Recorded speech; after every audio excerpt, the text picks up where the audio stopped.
Minisita Judith Nalule Nabakooba agumizza eggwanga nti gavumenti ekola buli ekisoboka okugonjola ssaako n'okumalawo emivuyo gy'ettaka egifuuse baana baliwo ensangi zino. Okwogera bino asinzidde mu lukungaana lwa bannamawulire otuuziddwa ku Media Center wano mu kibuga Kampala.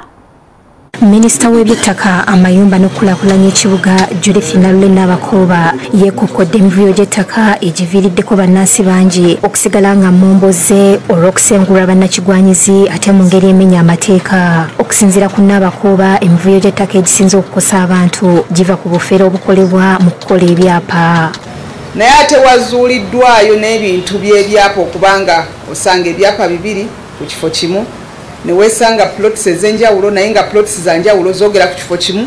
Kati twaguddewo system y'okulaba nti tulongoosa land information system yaffe kye tuyita cleaning oba clearing, okulaba nti tugitereeza ekiri ku ttaka ku ground kyekiri ne mu system. Asinzidde wano n'akakasa nti nga ministry balina emisango egy'okwemulugunya mu kiseera kino 561 egyekuusa ku mivuyo gy'ettaka omuli okusaalimbira ku ttaka ly'abalala oba criminal trespass, okwonoona ebintu omuli n'okusaayira abalala emmere, okusengula abantu mu bukyamu, okujingirira ebiwandiiko n'ebirala. Nti emisango eginaatwalibwa mu kkooti nga ba officers baffe be bakoze ensobi bajja kubanga nabo bavunaanibwa nga bo.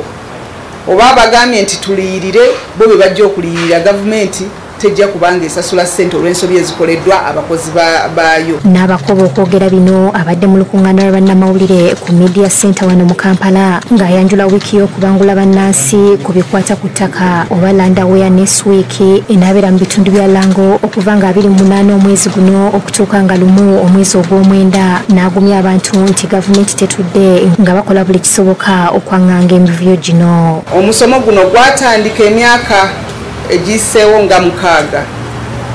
Buli mwaka tubeerako ne wetussa essira ne tugenda ne tutunuulira ebizibu ebiri mu kitundu ekyo